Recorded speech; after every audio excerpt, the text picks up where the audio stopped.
નમસ્કાર વિદ્યાર્થી મિત્રો, ધોરણ 12 સાયન્સના વિદ્યાર્થીઓ માટે આપણે સરસ મજાની એક સિરીઝ એટલે કે લિબર્ટીના પ્રશ્નપત્રો જે છે એનું સોલ્યુશન કરાવીએ છીએ। એમાં આજે આપણે વાત કરવાના છીએ પેપર નંબર 3।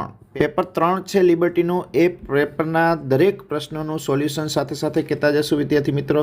તો ખાસ વિદ્યાર્થી મિત્રો, દરેક વિદ્યાર્થીએ જો ઊંડાણપૂર્વક સમજણ સાથે આ એમસીક્યુની તૈયારી કરશે તો 100% ફાયદો થશે। સમય બગાડ્યા વગર સ્ટાર્ટ કરીએ પ્રશ્ન નંબર 1 થી। અહીંયા તમે જોઈ શકો છો, અજ્ઞાત વક્રી ભવનાંક ધરાવતા કાચમાંથી એક પાતળો પ્રિઝમ બનાવવામાં આવેલો છે। તેની એક સપાટી ઉપર પ્રકાશનું સમાંતર કિરણ જૂથ આપાત કરવામાં આવે છે, ત્યારે લઘુત્તમ વિચલન કોણ। લઘુત્તમ વિચલન કોણ એટલે શું આપેલું છે અહીંયા વિદ્યાર્થી મિત્રો? ડેલ્ટા આપેલો છે। જો પાતળા પ્રિઝમનો પ્રિઝમ કોણ જે છે એ આપેલો છે, તો તેના દ્રવ્યનો વક્રી ભવનાંક શોધવાનો છે, એટલે કે n શોધવાનો છે। તો વિદ્યાર્થી મિત્રો, તમે જાણો છો કે આપણે એક નાના પ્રિઝમ કોણ માટેનું સરસ મજાનું એક સૂત્ર જાણીએ છીએ। નાના પ્રિઝમ કોણ માટેનું સૂત્ર છે, તમને ખબર જ છે કે એક ડીએમ જેને કહીએ છીએ, અથવા તો ડેલ્ટા એમ પણ કહી શકો। DM is equal two a કૌંસમાં n-1। આ સૂત્ર જે છે એ નાના પ્રિઝમ કોણ માટે છે। ડીએમ એટલે કે લઘુત્તમ વિચલન કોણ અથવા વિચલન કોણ આપેલો છે 3 ડિગ્રી, એ આપેલો છે 6 ડિગ્રી અને n શોધવાનો છે સિમ્પલ, બરાબર। તો આ બાજુ શું થઈ જશે? 3/6। અહીંયા શું વધે છે? n-1।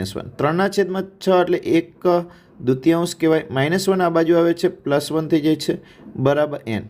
તો n ઇઝ ઇક્વલ ટુ શું મળ્યું? 1.5 અથવા તો 3/2। 3/2 પણ લખી શકીએ, 3/2। તો આપણો જવાબ છે ડી। ડી જવાબ છે, ડી, બરાબર, ડી। નેક્સ્ટ પ્રશ્નની વાત કરીએ, પ્રશ્ન નંબર 2। ટેબલની સપાટી, કોઈ એક ટેબલ છે, ટેબલની સપાટી ઉપર એક જડી દીધેલી આ રીતે એક ટેબલ છે વિદ્યાર્થી મિત્રો। આ ટેબલની સપાટી ઉપર એક પિન છે, પિન છે। હવે 50 સેન્ટીમીટર ઊંચાઈથી આપણે કેટલી ઊંચાઈથી જોઈએ છે એ ઊંચાઈ કેટલી છે? આ આંખ છે, આંખ। તો કેટલી ઊંચાઈએ જોઈએ છે એ મહત્વનું નથી, પણ આ જ બિંદુએથી ઉપરથી જોતા ટેબલની સપાટીને સમાંતર 15 સેન્ટીમીટર જાડાઈના કાચ, આના ઉપર જે છે એક કાચ રાખવામાં આવે છે વિદ્યાર્થી મિત્રો। આના ઉપર એક કાચ રાખેલો છે। આ કાચ જે છે એ 15 સેન્ટીમીટર જાડાઈનો છે। આપણે ભલે 50 સેન્ટીમીટરથી જોઈએ કે 100 સેન્ટીમીટરથી જોઈએ, એની સાથે કોઈ લેવા દેવા નથી। આપણે આ જે કાચનું માધ્યમ છે, ઘટ માધ્યમ, એ ઘટ માધ્યમમાંથી જોઈએ છીએ। તો ઘટ માધ્યમમાંથી આપણે આ પિનને જોવાની છે। તો તમને ખબર છે એક સરસ મજાનું સૂત્ર છે HI/HO બરાબર n1, એટલે કે પાતળું માધ્યમ છેદમાં ઘટ માધ્યમ। પાતળા અવલોકનકાર જો પાતળા માધ્યમમાં હોય અને ઘટ માધ્યમમાં થઈને જોતો હોય તો પાતળું માધ્યમ જે છે એ અંશમાં આવશે।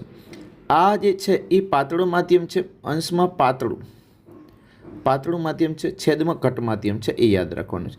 હવા માટે પાતળા માધ્યમનો હવા માટે વક્રી ભવનાંક 1 છે। તો અહીંયા સિમ્પલ થઈ જાય છે વિદ્યાર્થી મિત્રો, HI બરાબર HO/n। HO કેટલા આપેલા છે? 15 સેન્ટીમીટર આપેલા છે, જે કાચની જાડાઈ લેવાની છે, 50 સેન્ટીમીટર લેવાના નથી। n આપ્યો છે 1.5, એટલે 15/1.5 એટલે વધે છે 10 સેન્ટીમીટર, 10 સેન્ટીમીટર। પણ આ ઓપ્શન છે, પણ એ આપણો જવાબ નહીં હોય। 10 કદાચ ઓપ્શનમાં આપેલો હોય તો પણ એ આપણો સાચો જવાબ નહીં હોય। કેમ?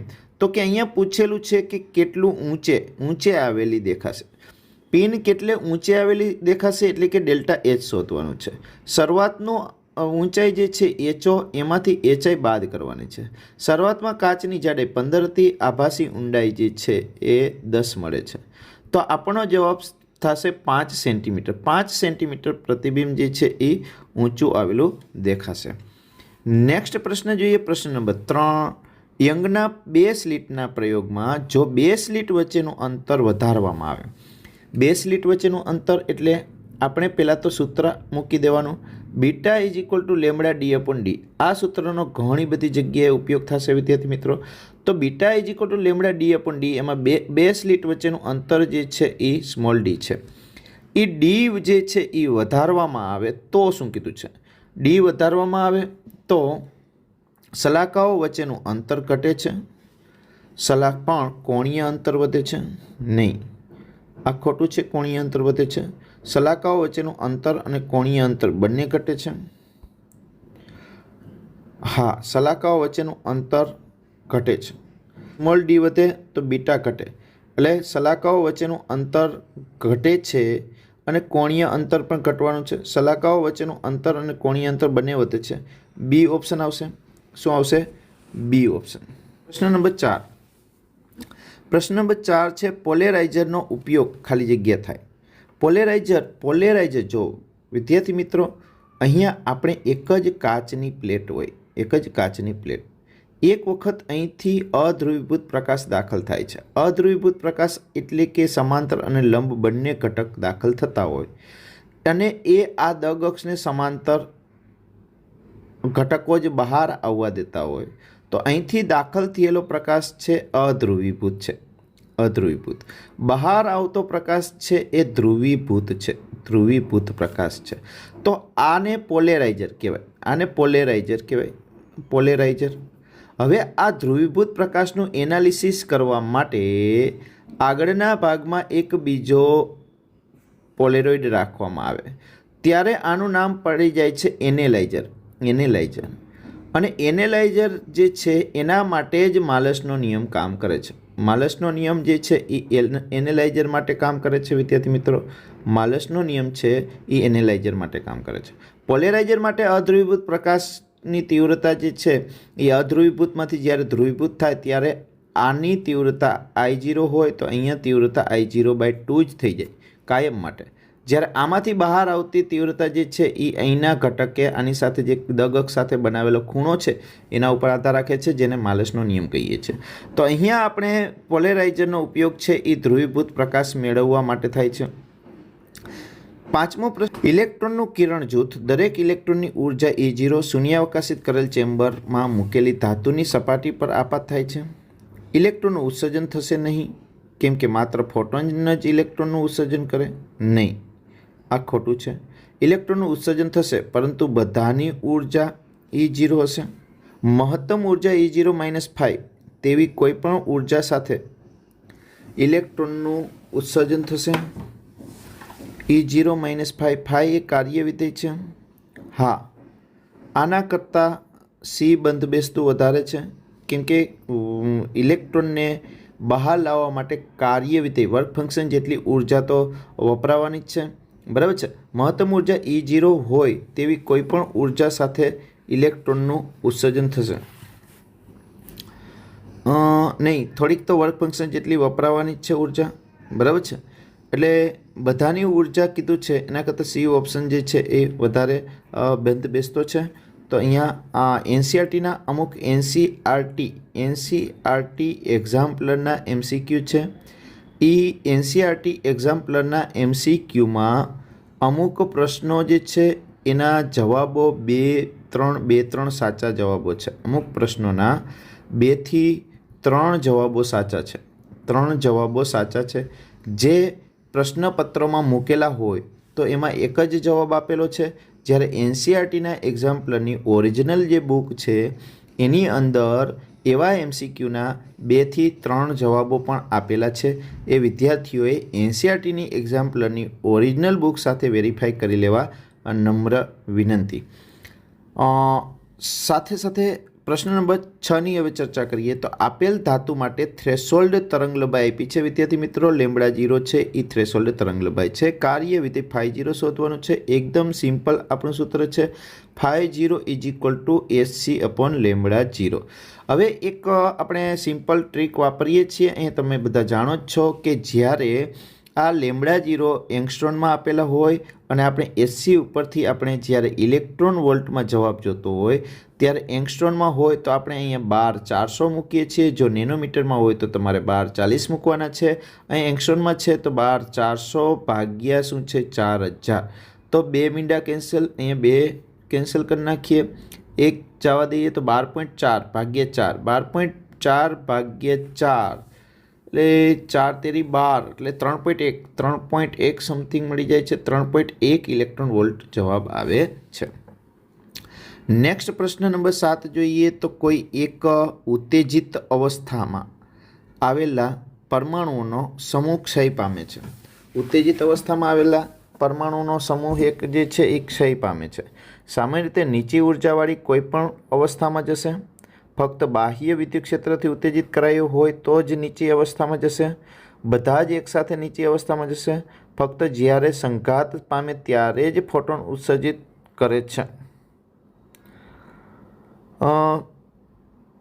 કોઈપણ ઉત્તેજિત અવસ્થામાં આવેલ પરમાણુનો સમૂહ ક્ષય પામે ત્યારે શું થશે? ઉર્જા ઉત્પન્ન થશે. એટલે નીચી ઉર્જાવાળી કોઈ પણ અવસ્થામાં જશે. એટલે ઓપ્શન એ બંધ બેસતો આવી જાય છે વિદ્યાર્થી મિત્રો. Option A. ધાતુમાંથી ઇલેક્ટ્રોનને બહાર ખેંચી કાઢવા કયા ક્રમનું વિદ્યુત ક્ષેત્ર ધાતુના બે છેડા વચ્ચે લગાડવામાં આવે છે? તમને ખબર છે, ધાતુમાંથી ઇલેક્ટ્રોનને બહાર ખેંચવો હોય તો આપણે 10⁸ વોલ્ટ પર મીટર જોઈએ. તો અહીંયા મીટરને સેન્ટીમીટરમાં ફેરવવો હોય તો 10⁸/10⁵ વોલ્ટ પર સેન્ટીમીટર થાય. તો આપણે 10⁶ વોલ્ટ પર સેન્ટીમીટર, કેમ કે વોલ્ટ પર સેન્ટીમીટર માટે આપણે કયો પસંદ કરવો પડશે? 10⁶ વોલ્ટ પર સેન્ટીમીટર. બરાબર. વોલ્ટ પર મીટર પૂછે તો કયો આવશે? 10⁸ વોલ્ટ પર મીટર આવશે. ક્લિયર થઈ ગયું? નેક્સ્ટ પ્રશ્ન જોઈએ. ફોટોન કણ સંઘાત.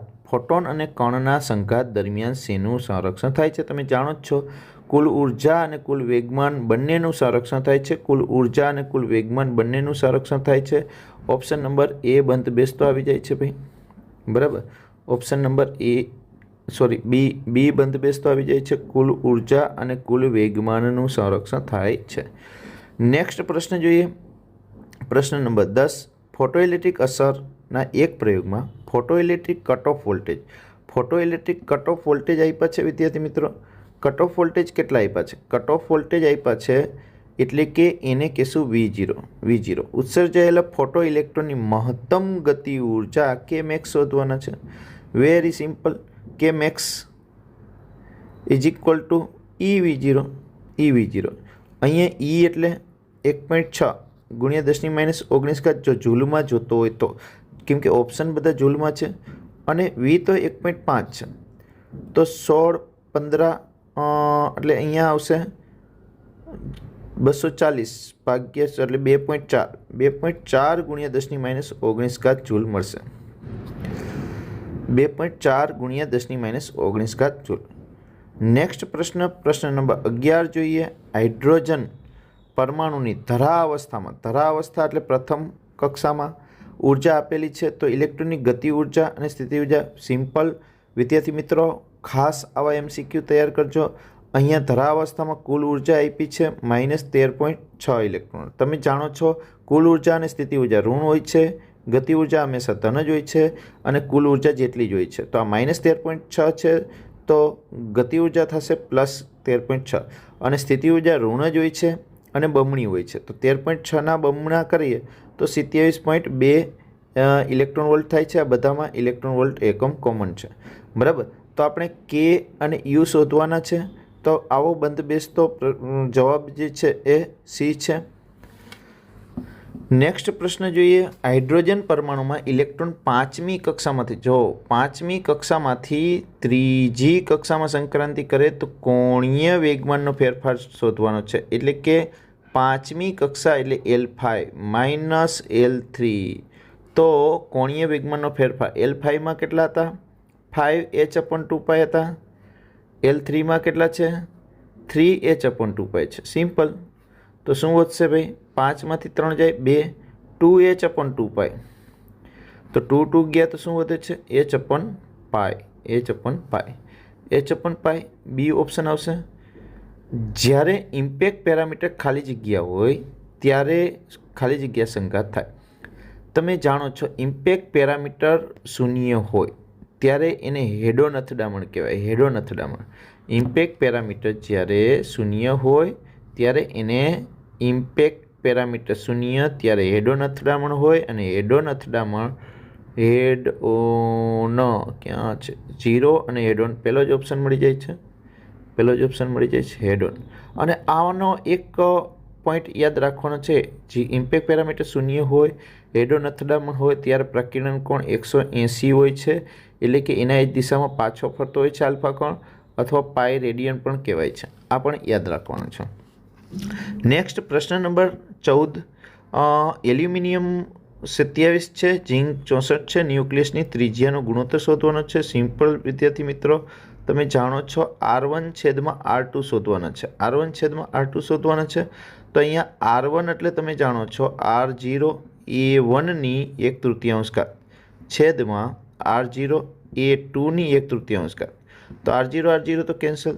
27નું ઘનમૂળ અંશમાં આવશે, ત્રિજ્યાઓનો ગુણોત્તર જ કીધો છે એટલે 27નું ઘનમૂળ 3 અંશમાં આવશે. 64નું ઘનમૂળ 4 છેદમાં આવશે એટલે શું આવશે? બી. નેક્સ્ટ પ્રશ્ન જોઈએ. નેક્સ્ટ પ્રશ્ન નંબર 15. લિથિયમના 2 સમસ્થાનિકો છે. લિથિયમના 2 સમસ્થાનિકો છે. એનો જથ્થો છે 7.5% અને 92.5%. તેમના દળો અનુક્રમે આપ્યા છે. તો લિથિયમનું પરમાણુ દળ શોધવું છે વિદ્યાર્થી મિત્રો. પરમાણુ દળનું સૂત્ર છે, તમે જાણો છો પરમાણુ દળ બરાબર. શું સૂત્ર છે? તો કે x y1 તત્વ છે વત્તા 100 - x y2 તત્વ છે અને ટકાને સંખ્યામાં ફેરવા એના ભાગ્યા 100 છે. તો આપણે સિમ્પલ 7.5 છે એ શું છે 6.01512 વધતા 100માંથી 7.5 જાય એટલે વધે છે. કેટલા આપી જ દીધા છે, ન આપેલા હોય તો 92.5. એના ગુણાકાર સાથે કેટલા છે? 7.01600 છે. ક્લિયર? નીચે ભાગાકારમાં શું છે? તો કે 100. આનું તમે સાદુરૂપ આપશો એટલે તમને જવાબ મળી જશે. કેટલો જવાબ આવવો જોઈએ? 6 અને 7ની વચ્ચે. 6 અને 7ની વચ્ચેનો આવવો જોઈએ. 7થી ઓછો, 6થી વધારે. એટલે એમ પણ કહી શકો આની ભારે સરેરાશ કદાચ બીની આસપાસ આવશે, એટલે કે 6.941ની આસપાસ. કેમ કે આ વધારે છે એટલે 7ની નજીકનું આવશે. આ ઓછા ટકા છે, આ બહુ ઓછા ટકા. 7થી આટલું બધું વધી નથી જતું, બરાબર છે. ટ્રીક વાપરીને પણ આનો જવાબ દઈ શકો. શું છે ટ્રીક? તો કે આ 6 છે, આ 7 છે. આ 6 7.5% છે, આ 92.5% છે. 7ની નજીકનું મૂલ્ય આવશે, પણ 7થી વધી તો નહીં જ જાય કેમ કે ઓછું મૂલ્ય મિક્સ છે. તો એની સરેરાશ લેવા જાઓ તો 7થી નાની આવવાની છે. 7.0 છે એટલે અહીં 7.8 છે, બરાબર છે. એ ટ્રીક પણ વાપરી શકો છો. 16મો પ્રશ્ન છે. પ્રશ્ન નંબર 16ની આપણે વાત કરીએ એ પહેલાં ચેન્જ કરીએ માર્કર. ન્યુક્લિયસની સરેરાશ ઘનતા અને પાણીની ઘનતા. હવે ન્યુક્લિયસની ઘનતા તમને ખબર છે 10^17 ક્રમની હોય છે, 10^17. પાણીની ઘનતા 10^3 ક્રમની હોય છે. એ બેનો ગુણોત્તર થશે 10^14 ક્રમનો. ન્યુક્લિયસની ઘનતા અંશમાં હશે, પાણીની ઘનતા છેદમાં હશે. 10^17/10^3 બરાબર. ક્લિયર? એટલે બી ઓપ્શન આવશે. નેક્સ્ટ પ્રશ્ન નંબર 17. 17માં શું કીધું છે વિદ્યાર્થી મિત્રો? જો શું કીધું છે? આકૃતિમાં દર્શાવેલ એનર્જી બેન્ડ ડાયાગ્રામ કયા પ્રકારનો છે? તમને મેં કીધું જ તો કે ભાઈ વેલેન્સ બેન્ડ. આ વેલેન્સ બેન્ડ છે, વેલેન્સ બેન્ડની નજીક હોય એ સહસંયોજક બંધમાં હોય. હોલ હંમેશા સહસંયોજક બંધમાં હોય. સહસંયોજક બંધમાં રહેલા ઇલેક્ટ્રોન એટલે કે બંધિત ઇલેક્ટ્રોન છે એની ઉર્જા પણ વેલેન્સ બેન્ડમાં હોય. કંડક્શન બેન્ડમાં ફક્ત મુક્ત ઇલેક્ટ્રોન જ હોય, મુક્ત ઇલેક્ટ્રોન. તો ભાઈ એન પ્રકારમાં મુક્ત ઇલેક્ટ્રોન તો હોય જ. તો એન પ્રકાર કીધો તો આ ત્રુટક રેખા જે છે અહીંયા છે એ આની નજીક હોત, કંડક્શન બેન્ડની. અહીંયા વેલેન્સ બેન્ડની નજીક છે એટલે આ જે અર્ધવાહક છે એ પી પ્રકારનો અર્ધવાહક છે વિદ્યાર્થી મિત્રો. પી પ્રકારનો. ક્લિયર? પી પ્રકારનો અર્ધવાહક છે. ચાલો નેક્સ્ટ પ્રશ્ન જોઈએ. કાર્બન, સિલિકોન અને જર્મેનિયમ દરેકને 4 વેલેન્સ ઇલેક્ટ્રોન હોય. હવે તમે જાણો જ છો ભાઈ કાર્બન જે છે એ અવાહક તરીકે વર્તે છે. કેમ? તો કે કાર્બનની એનર્જી ગેપ, કોની? કાર્બનની એનર્જી ગેપ 3 ઇલેક્ટ્રોન વોલ્ટ કરતાં વધારે હોય. જે તત્વની એનર્જી ગેપ જે છે વેલેન્સ બેન્ડ અને કંડક્શન બેન્ડ વચ્ચેની જે ગેપ છે એને એનર્જી ગેપ કહેવાય. એ 3 ઇલેક્ટ્રોન વોલ્ટ કરતાં વધારે હોય એ પદાર્થો જે છે એ અવાહક તરીકે વર્તે. અને જેની એનર્જી ગેપ જે છે એ 3 ઇલેક્ટ્રોન વોલ્ટ કરતાં ઓછી હોય એ અર્ધવાહક હોય, અર્ધવાહક. અને જેની એનર્જી ગેપ જે છે એ શૂન્ય હોય તે વાહક હોય. એમાં વેલેન્સ બેન્ડ અને કન્ડક્શન બેન્ડનું ઓવરલેપિંગ થઈ ગયેલું હોય. ક્લિયર? હવે જુઓ, અહીંયા કાર્બન જે છે એની એનર્જી ગેપ ખૂબ જ વધારે હોય, એ અવાહક તરીકે વર્તે. બીજી વાત કરીએ તો સિલિકોન જે છે એની એનર્જી ગેપ આપણે આગળ પણ કદાચ કીધેલું છે આગળના પેપરમાં. સિલિકોન માટે એની એનર્જી ગેપ 1.1 ઇલેક્ટ્રોન વોલ્ટ છે, જ્યારે જર્મેનિયમ માટે આ એનર્જી ગેપ 0.72 ઇલેક્ટ્રોન વોલ્ટ છે. આ આંકડા પણ યાદ રાખવાના છે વિદ્યાર્થી મિત્રો. તો એવરેજ અહીંયા જોઈએ લાસ્ટમાં તો EGC મોટા હશે, પછી સિલિકોન હશે, કાર્બન, સિલિકોન અને જર્મેનિયમ. ક્લિયર? ત્યારબાદ 19મો પ્રશ્ન છે 1 કુલમ. આ આપેલા છે ક્યુ વિદ્યુતભારને સમતુલ્ય પ્રાથમિક અને મૂળભૂત વીજભારની સંખ્યા. વારંવાર આવતો પ્રશ્ન છે. Q is equal to N E, તો N is equal to Q upon E. Q છે 1 ભાગ્યા કેટલા કરવાના છે 1.6 ગુણ્યા 10⁻19 ઘાત, એટલે કે 6.25 ગુણ્યા 1018 ઘાત. વારંવાર પૂછાયેલો અને વારંવાર આવતો પ્રશ્ન છે. 20મો પ્રશ્ન જોઈએ તો એક સમાન વિદ્યુત ક્ષેત્ર ધન એક્સ દિશામાં ધન એક્સ દિશામાં અને ઋણ એક્સ અક્ષ માટે ઋણ એક્સ દિશામાં છે. 20 સેન્ટીમીટર લંબાઈ, 2 સેન્ટીમીટર ત્રિજ્યાના નળાકારનું કેન્દ્ર ઉગમ બિંદુ પર છે. અક્ષ એક્સ અક્ષ દિશામાં હોય તો નળાકારની વક્ર બાજુઓ સાથે સંકળાયેલું. સિમ્પલ ભાઈ, આ રીતનો એક નળાકાર કીધેલો છે વિદ્યાર્થી મિત્રો. આ રીતે નળાકાર, આનું કેન્દ્ર ઉગમ બિંદુ પર છે. અહીંથી એક અક્ષ એક્સ અક્ષ ધન એક્સ અક્ષ છે, અહીંથી આ બાજુ એક ઋણ એક્સ અક્ષ છે વિદ્યાર્થી મિત્રો. તો આમ વિદ્યુત ક્ષેત્ર જાય છે, આમ વિદ્યુત ક્ષેત્ર જાય છે. આપણે તો આ જે વક્ર સપાટી છે, આ વક્ર સપાટી એની સાથે સંકળાયેલું ફ્લક્સ શોધવાનું છે.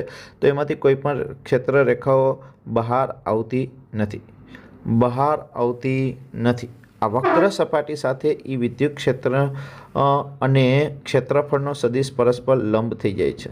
લંબ થઈ જાય છે એટલે cos90, ફ્લક્સ શૂન્ય થશે. એટલે વક્ર સપાટી સાથે પૂછેલું છે, એટલા માટે આનો જવાબ આવશે સી. આ બંને સપાટી સાથે પૂછ્યું હોત તો આપણને ફ્લક્સ મળી શકે.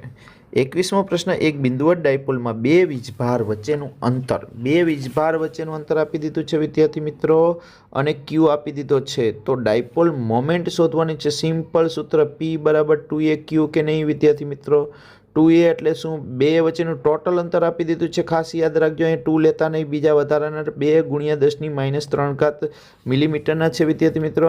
અને ક્યુ ટોટલ આપી દીધા છે 9 ગુણ્યા 10⁻9 ઘાત વિદ્યાર્થી મિત્રો. 9 × 5 = 45 કહેવાય, અને 9 ને 3 12 10⁻12 ઘાત. આમાં કયો મેચ થાય છે વિદ્યાર્થી મિત્રો? કયો આન્સર મેચ થાય છે? 10⁻12 ઘાત માઇક્રો નેનો વાળો મેચ થશે. નેનો કરવા હોય તો 10⁻9 ઘાત કહેવાય. તો આને 10⁻3 ઘાત વડે ગુણાકાર કરી નાખીએ તો 0.045 નેનો કુલમ્બ ઇન્ટુ મીટર થશે. એટલે કે ઓપ્શન ડી આવશે. નેક્સ્ટ પ્રશ્ન જોઈએ. સમાન વીજભાર વિતરણ ધરાવતા કવચની બહારના બિંદુએ વિદ્યુત ક્ષેત્ર, કવચ હોય એના બહારના બિંદુએ સમાન વિદ્યુતભાર વિતરણ ધરાવતા આ એક કવચ છે. કવચની અંદર તો વિદ્યુત ક્ષેત્ર શૂન્ય જ હોય વિદ્યાર્થી મિત્રો. કવચ એટલે પૃષ્ઠ થયું, પૃષ્ઠ. એની બહારના બિંદુએ શું છે? વિદ્યુત ક્ષેત્ર શોધવાનું છે. તો બહારના બિંદુએ વિદ્યુત ક્ષેત્ર શોધવા માટેનું સૂત્ર આવું છે: σ/ε0 R² બહારનું અંતર r². બીજું સૂત્ર આવું છે વિદ્યાર્થી મિત્રો: સમગ્ર વિદ્યુતભાર કેન્દ્ર ઉપર કેન્દ્રિત છે, તો એક બિંદુવત વિદ્યુતભાર જેવું કામ કરશે, એટલે KQ/r². આના ઉપરથી એવું લાગે છે કે જે કવચના અહીંયા શું લખ્યું છે? કવચનો સમગ્ર વિદ્યુતભાર કેન્દ્ર પર કેન્દ્રિત થયો હોય તેમ ગણીને મળતા વિદ્યુત ક્ષેત્ર જેટલું. એટલે એ ઓપ્શન સાચો પડે છે. એ ઓપ્શન સાચો પડે છે. અંતરની સાપેક્ષમાં કીધું હોત તો અહીંયા તમને ઈ ચલે છે 1/r² મળત વિદ્યાર્થી મિત્રો. ઈ ચલે છે 1/r², કેમ કે વિદ્યુતભાર જેવું જ કામ કરે છે એટલા માટે. નેક્સ્ટ, વિદ્યુતભારની કદ ઘનતાનો એકમ. કદ ઘનતા ρ એટલે વિદ્યુતભારના છેદમાં કદ. વિદ્યુતભારના છેદમાં કદ તો કુલમ પર મીટર ઘન કહેવાય વિદ્યાર્થી મિત્રો, કુલમ પર મીટર ઘન એટલે બી ઓપ્શન મળી જાય છે. 24મો પ્રશ્ન છે કોઈપણ વીજભાર સંરચના માટે કોઈપણ બિંદુમાંથી પસાર થતું સમસ્થિતિમાન પૃષ્ઠ. કોઈપણ બિંદુમાંથી પસાર થતું સમસ્થિતિમાન પૃષ્ઠ એ વિદ્યુત ક્ષેત્રને કેવું હોય છે? હંમેશા લંબ જ હોય છે વિદ્યાર્થી મિત્રો. બરાબર છે. એક ચોરસના 4 બિંદુઓ પર, એક ચોરસ કીધું છે એ ચોરસના 4 બિંદુઓ છે વિદ્યાર્થી મિત્રો, અને 4 બિંદુઓ પર એક ઉપર પ્લસ ક્યુ વિદ્યુતભાર છે, બીજા ઉપર માઇનસ ક્યુ વિદ્યુતભાર છે, વળી પાછો અહીંયા પ્લસ ક્યુ વિદ્યુતભાર છે, અહીંયા માઇનસ ક્યુ વિદ્યુતભાર છે. દરેક બાજુની લંબાઈ સ્મોલ ડી છે. હવે ચોરસના કેન્દ્ર પર Q0 વિદ્યુતભારને લાવવા માટે કરવું પડતું કાર્ય. તો કેન્દ્ર પાસે સ્થિતિમાન ગોતી લેવાય વિદ્યાર્થી મિત્રો. કેમ? તો કે કાર્ય W બરાબર Q ડેલ્ટા V, QV બરાબર, QV આ QV. તો અહીંયા V સ્થિતિમાન કેન્દ્ર પાસે શોધી લઈએ. આ Q0 તો આપણે લાવવાના છે. V શોધવો હોય તો આ બધા સ્થિતિમાનનો સરવાળો કરવો પડે. આનું સ્થિતિમાન એક જ મિનિટ માર્કર ચેન્જ કરો. આનું સ્થિતિમાન પ્લસ KQ upon R, આનું માઇનસ KQ upon R, એટલે એ બે એકબીજાએ કેન્સલ કરી નાખો. આનું પ્લસ KQ upon R, આનું આ બિંદુ પાસે સ્થિતિમાન માઇનસ KQ upon R, એટલે અંતિમ સ્થિતિમાન શૂન્ય થઈ જાય છે. અંતિમ સ્થિતિમાન V બરાબર શૂન્ય થઈ જતું હોવાથી આપણે કાર્ય કેવું મળશે વિદ્યાર્થી મિત્રો? શૂન્ય મળશે. કાર્ય શૂન્ય મળશે એટલે આપણો ઓપ્શન છે એ. નેક્સ્ટ પ્રશ્ન જોઈએ. જ્યારે ડાઇલેક્ટ્રિકને બાહ્ય વિદ્યુત ક્ષેત્રમાં મૂકવામાં આવે, ડાઇલેક્ટ્રિકને બાહ્ય વિદ્યુત ક્ષેત્રમાં મૂકવામાં આવે ત્યારે એકમ કદ દીઠ પ્રાપ્ત થતી વિદ્યુત ડાયપોલ ચાક માત્રા એટલે વિદ્યુત ડાયપોલ મોમેન્ટ, જેને શું કહેવાય? એકમ કદ દીઠ. હમણાં કીધું P ટોટલ છેદમાં કદ, એને શું કહેતા? પોલેરાઇઝેશન જે છે એનો એકમ પૃષ્ઠ વિદ્યુતભાર ઘનતા જેવો હોય. કેવી રીતે? વિદ્યુત ડાયપોલ મોમેન્ટનો કુલમ ઇન્ટુ મીટર છેદમાં મીટર ઘન. તો શું વધ્યું? કુલમ પર મીટર સ્ક્વેર વધ્યા, જેને પૃષ્ઠ વિદ્યુતભાર ઘનતા કહેવાય. પોલેરાઇઝેશન જે છે એ પૃષ્ઠ વિદ્યુતભાર ઘનતા જેવું કામ કરે છે, વિદ્યુતભાર ઘનતા. બરાબર. તો અહીંયા આપણને શું બંધબેસતું થાય છે? આમાં તો પોલેરાઇઝેશન આપ્યું છે, પોલેરાઇઝેશન જ શોધવાનું છે. મેં ઓપ્શન નથી જોયા, પણ આપણા પૃષ્ઠ વિદ્યુતભાર ઘનતાનો પણ પૂછાયેલો છે વિદ્યાર્થી મિત્રો. બરાબર છે. આવો પણ આવશે, ક્યાંક આવશે. રેડી? પૃષ્ઠ વિદ્યુતભાર ઘનતા પણ કહેવાય છે. 27મો. 1 માઇક્રોફેરેડે કેપેસિટન્સ અને 2 સમાંતર પ્લેટ વચ્ચે શૂન્યાવકાશ હોય તેવા સમાંતર પ્લેટ કેપેસિટરની 2 પ્લેટ વચ્ચેનું અંતર. આ શું આપ્યું છે? C આપી દીધા. અંતર કેટલું, વચ્ચેનું અંતર કેટલું રાખવું? D શોધવાના છે. ક્ષેત્રફળ એ આપી દીધા સાહેબ. તો સિમ્પલ સાહેબ, અમને આવડે જ છે. ε0 A upon D, very simple. 8.85 પરિમાણ પર આધારિત કેપેસિટરનું એક જ સૂત્ર છે વિદ્યાર્થી મિત્રો. 8.85 ગુણ્યા 10⁻12 એ આપી દીધા છે. કેટલા આપ્યા છે? 10⁻2 સેન્ટીમીટર સ્ક્વેર છે. મીટર સ્ક્વેરમાં ફેરવીએ 10⁻4 બીજા આવશે. શેના ભાઈ? તો કે મીટર સ્ક્વેરમાં ફેરવાયના. નીચે D અંતર આપ્યું છે નહીં, અંતર શોધવાનું છે. કેપેસિટન્સને નીચે લઈ લઈએ. 1 માઇક્રો એટલે 10⁻6. આપણે એ ડીને કરતા કર્યા છે. D બરાબર. ક્લિયર? આનું સાદુરૂપ આપવાનું છે તમારે વિદ્યાર્થી મિત્રો. બરાબર. નેક્સ્ટ પ્રશ્ન નંબર 28. વીજ ચાલક બળનું પારિમાણિક સૂત્ર. વીજ ચાલક બળ એટલે એપ્સિલન. EMF એટલે W/Q. એકમ વિદ્યુતભાર પર કરવા પડતા કાર્યને વિદ્યુત સ્થિતિમાન કહીએ છીએ. કાર્યનું પારિમાણિક સૂત્ર આપણે આવડે જ છે. બળ, કાર્ય, ઉર્જા અને ટોર્ક, આ 4 પારિમાણિક સૂત્ર. કાર્ય, ઉર્જા, ટોર્ક ત્રણેયના સરખા અને બળનું યાદ રાખવાનું. એટલે કાયમ માટે બધી જ ભૌતિક રાશિના પારિમાણિક સૂત્ર બનાવતા આવડે.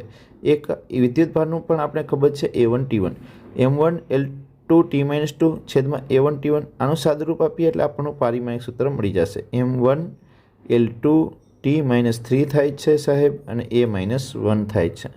તો 1 2 3 1 1 2 3 1 એટલે કે ઓપ્શન C આપણે મળે છે.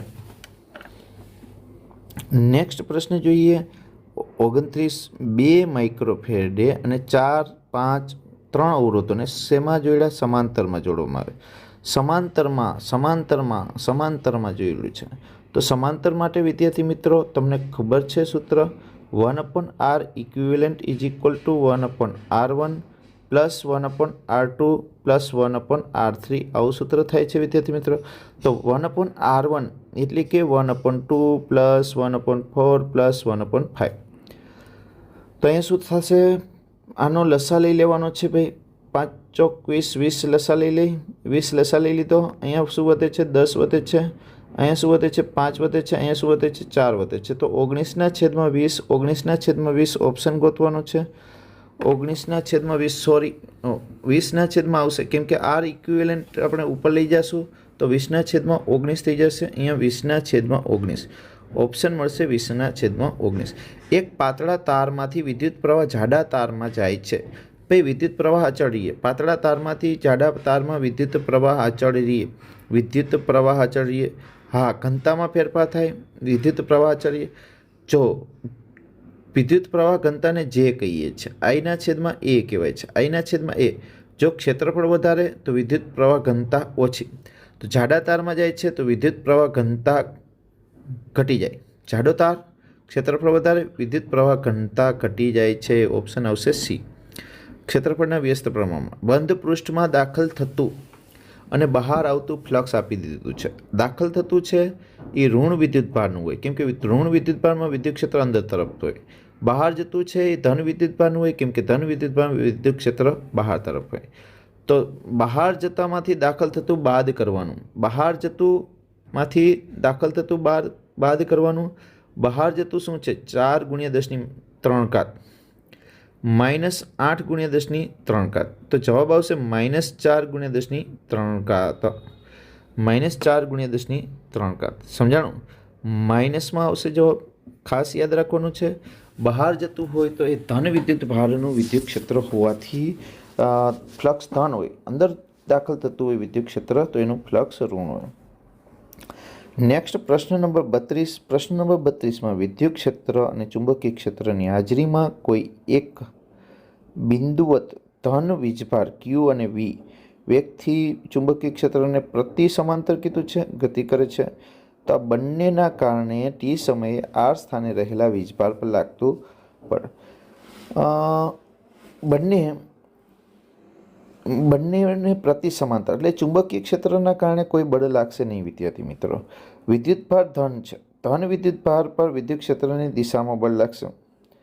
કોઈ એક બિંદુવત ધન વિદ્યુતભાર જે છે ને V વેગથી ચુંબકીય ક્ષેત્રને પ્રતિ સમાંતર બરાબર ફેંકવામાં આવે એટલે ચુંબકીય ક્ષેત્રને પ્રતિ સમાંતર છે એટલે ચુંબકીય ક્ષેત્રના કારણે બળ લાગશે નહીં. પરંતુ વિદ્યુત ક્ષેત્રના કારણે બળ લાગે. વિદ્યુત ક્ષેત્રના કારણે બળ લાગશે એ ધન વિદ્યુતભાર પર ફેંકવામાં આવે છે વિરુદ્ધ દિશામાં. ભાઈ વિરુદ્ધ દિશામાં ફેંકવામાં આવે છે એવું કીધું છે પ્રતિ સમાંતર એટલે. તો વિદ્યુત ક્ષેત્ર આ દિશામાં છે. સમજવા માટે અહીંયા આકૃતિ દોરી. આ વિદ્યુત ક્ષેત્ર છે. આ વિદ્યુતભાર Q વેગથી ગતિ કરે છે. Q વિદ્યુતભાર V વેગથી ગતિ કરે છે. તો વિદ્યુત બળ આ દિશામાં લાગતું હોવાથી એ પ્રવેગી ગતિ કરે છે. વિદ્યુત ક્ષેત્રની વિરુદ્ધ દિશામાં ગતિ કરે છે. બળ લાગે છે વિદ્યુત ક્ષેત્રની દિશામાં. તો વીજભાર પર લાગતું બળ F બરાબર QE થશે. F બરાબર QE. ચુંબકીય ક્ષેત્રના કારણે બળ લાગતું નથી ખાસ વિદ્યાર્થી મિત્રો. બરાબર. નેક્સ્ટ પ્રશ્ન નંબર 33 જોઈએ.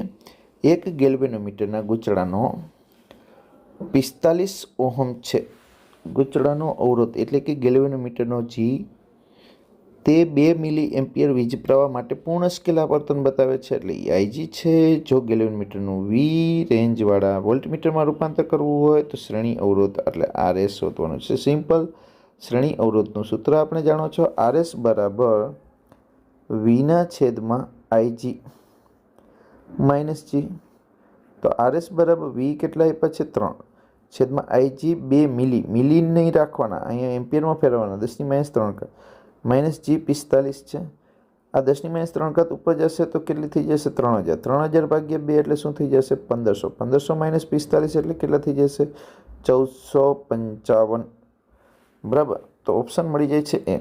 નેક્સ્ટ પ્રશ્ન જોઈએ. આર ત્રિજ્યા અને વીજ પ્રવાહ ધરાવતી વર્તુળાકાર કોઇલના કેન્દ્ર પર ઉદ્ભવતું ચુંબકીય ક્ષેત્ર. કેન્દ્ર પાસે ઉદ્ભવતું ચુંબકીય ક્ષેત્ર તમે જાણો જ છો.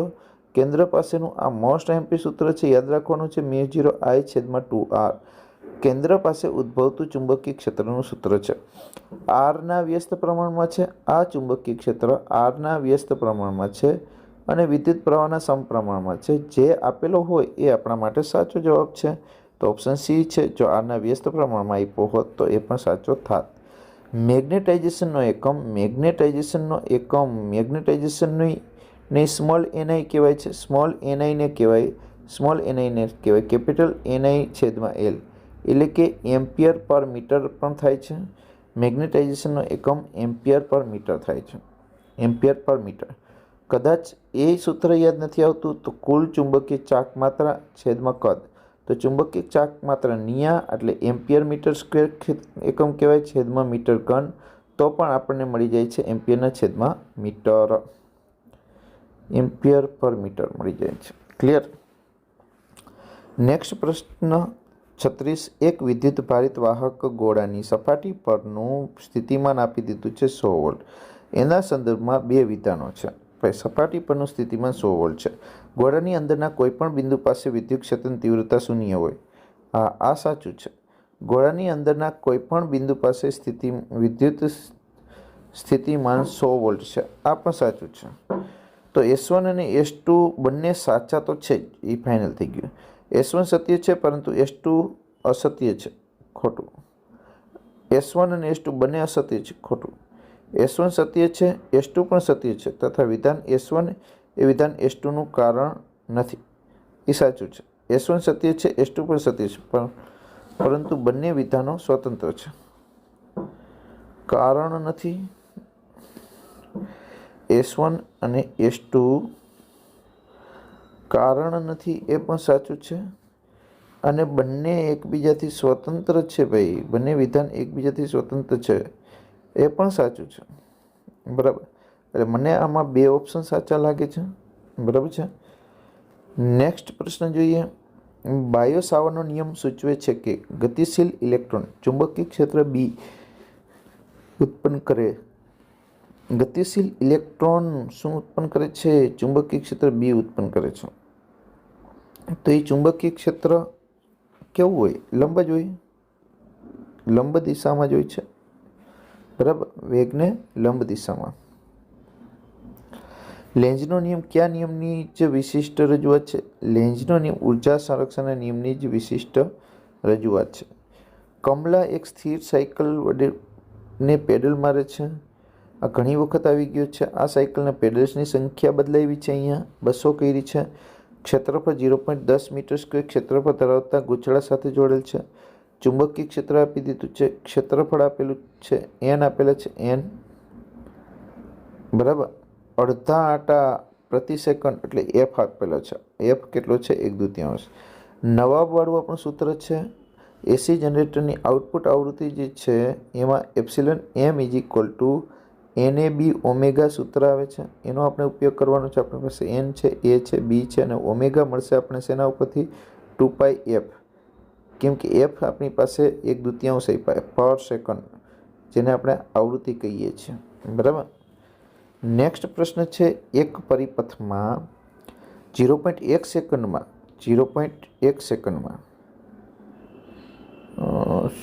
ક્યાં પહોંચી ગયા?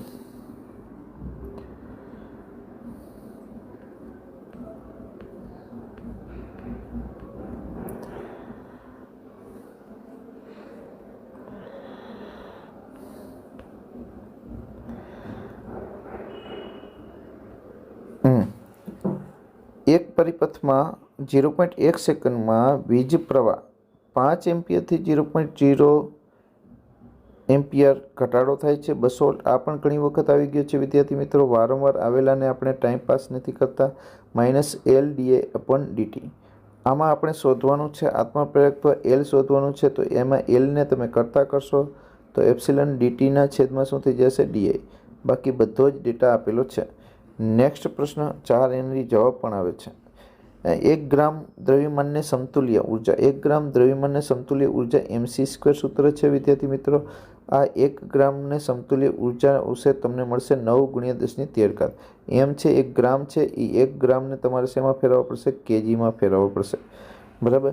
નેક્સ્ટ પ્રશ્ન જોઈએ। પાવર ટ્રાન્સમિશન લાઇનમાં 5008 ધરાવતા સ્ટેપ ડાઉન ટ્રાન્સફોર્મર 200-300 વોલ્ટ જેટલો વોલ્ટેજ ઇનપુટ પૂરો પાડવામાં આવે, આઉટપુટ 230 વોલ્ટ હોય તો ગૌણ ગૂંચળા માટેની સંખ્યા। સિમ્પલ પ્રશ્ન છે ભાઈ। ગૌણ ગૂંચળા માટેની સંખ્યા NS/NP બરાબર સૂત્ર શું છે? VS/VP। વોલ્ટેજ અને આટાની સંખ્યા બે એકબીજાના સમપ્રમાણમાં છે પણ પ્રવાહ સાથે વ્યસ્ત પ્રમાણમાં છે, તો સિમ્પલ ભાઈ NSને કરતા કરો, કિંમત મૂકો। VS કેટલી આપી છે? આઉટપુટ વોલ્ટેજ કેટલા આપ્યા છે સાહેબ? 230 છે, ગુણ્યા NP। આ NP આ બાજુ ગુણાકારમાં આવતા રહેશે ભાઈ, તો અહીંયા NP કેટલા આપ્યા છે સાહેબ? તો કે 5000 આપ્યા છે। છેદમાં કેટલા આવશે? તો કે ઇનપુટ વોલ્ટેજ 2300, તો 23 ઉડી ગયા છે, એક 0 ઉડી ગયા છે, એક 0 આની સાથે ઉડી ગયા છે, તો 500 આટાની જરૂર પડે। નેક્સ્ટ 43મો, આ 10 મિલી હેનરી એટલે ઇન્ડક્ટર આપ્યું છે, આ C કેપેસિટર આપ્યું છે, સંપૂર્ણ વીજભારિત કરી કેપેસિટર જોડેલ છે। તો મુક્ત દોલનોની આવૃત્તિ ઓમેગા શોધવાનું છે, એકદમ સિમ્પલ। Omega = 1/√LC। L અને C બંનેને શેમાં ફેરવવાના છે? SI સિસ્ટમમાં ફેરવવાના છે। એક આપ્યા છે મિલી એટલે 10⁻10 કહેવાય, અને એક આપ્યા છે માઇક્રો એટલે 25 × 10⁻6 કહેવાય। આનું સાદુરૂપ તમારે આપવાનું છે વિદ્યાર્થી મિત્રો, બરાબર। નેક્સ્ટ પ્રશ્ન, ન્યુક્લિયરની સરેરાશ ઘનતા અને પાણીની ઘનતાનો ગુણોત્તર। આગળ હમણાં આવ્યું, ન્યુક્લિયસની સરેરાશ ઘનતા અને પાણીની ઘનતાનો ગુણોત્તર 2 × 10⁻14। નીચેનામાંથી કયું સમીકરણ એમ્પિયર મેક્સવેલ સ્થાનાંતર પ્રવાહ અને વાસ્તવિક પ્રવાહનો સરવાળો છે એ એમ્પિયર મેક્સવેલને રજૂ કરે છે? ખાલી જગ્યાનો ઉપયોગ પાણી શુદ્ધ કરવામાં ઉપયોગમાં જંતુનાશક કરવા માટે થાય છે। પારજાંબલી કિરણોનો લેમ્પ હોય છે, અલ્ટ્રાવાયોલેટ કિરણોનો લેમ્પ, જે વોટર પ્યુરિફાયરમાં ઉપયોગી છે। એના પછી આકૃતિમાં દર્શાવેલ એક નળાકારીય ગજિયા ચુંબકને તેની અક્ષને અનુલક્ષીને ભ્રમણ કરાવવામાં આવે તો તેની અક્ષ સાથે એક વાહક તાર જોડી તેના નળાકાર પૃષ્ઠ સાથે કોઈ જોડાણ અગ્ર દ્વારા સંપર્ક કરવામાં આવે તો, એટલે કે આ જે છે એને આ રીતે ભ્રમણ આપવાનું છે, તો એમ્પિયરમાં DC પ્રવાહનું વહન થશે નહીં, એમ્પિયરમાંથી કોઈ પ્રવાહનું વહન થશે નહીં એમ્પિયરમાંથી, કેમ કે અહીંયા કોઈ બેટરી જોડેલી નથી અને અહીંયા ભ્રમણ આપો તો કોઈ ફ્લક્સમાં ફેરફાર થતો નથી। આકૃતિમાં દર્શાવેલ પરિપથનો આઉટપુટ આ આપ્યું છે, ઇનપુટ Vm/sin⁻t, આ અજ્ઞાત અવરોધ છે, આ ડાયોડ છે, ડાયોડની કોઈ માહિતી આપણી પાસે છે નહીં, તો આઉટપુટ કેટલો હશે? તો તમે જોઈ શકો છો સિંગલ ડાયોડ છે એટલે અર્ધ તરંગ રેક્ટિફાયર જેવું લાગે છે, તો અર્ધ તરંગ રેક્ટિફાયરની માફક આઉટપુટમાં ધન ચક્ર મળશે, અર્ધ તરંગ રેક્ટિફાયરની માફક આઉટપુટમાં ઋણ ચક્ર મળશે। પૂર્ણ તરંગ રેક્ટિફાયરના જેવું છે, દરેક સમયે શૂન્ય હશે નહીં। અર્ધ તરંગ રેક્ટિફાયરની માફક આઉટપુટમાં ધન અર્ધચક્ર મળશે, અર્ધ તરંગ ધન અર્ધચક્ર દરમિયાન મળે છે। તાપમાનના વધારા સાથે અર્ધવાહકની વાહકતા આપણે આગળ આવી જ ગયું છે, વાહકતા જે છે એ વાહકતા વધે, તાપમાનના વધારા સાથે અર્ધવાહકની વાહકતા જે છે એ વધે છે, અર્ધવાહકની અવરોધકતા ઘટે છે, વાહક કરતાં ઊંધું છે। 50મો, હોલ એ શું છે? હોલ એ મુક્ત ઇલેક્ટ્રોનની ગેરહાજરી બતાવે છે, જેને આપણે હોલ તરીકે ઓળખીએ છીએ। તો વિદ્યાર્થી મિત્રો, નેક્સ્ટ પેપરમાં ફરી પાછા આપણે મળીશું। જો વિદ્યાર્થી મિત્રો તમને અહીં આ પેપર જોવાથી કંઈક પણ ફાયદો થતો હોય તો કોમેન્ટ જરૂર કરજો વિદ્યાર્થી મિત્રો। Thank you very much.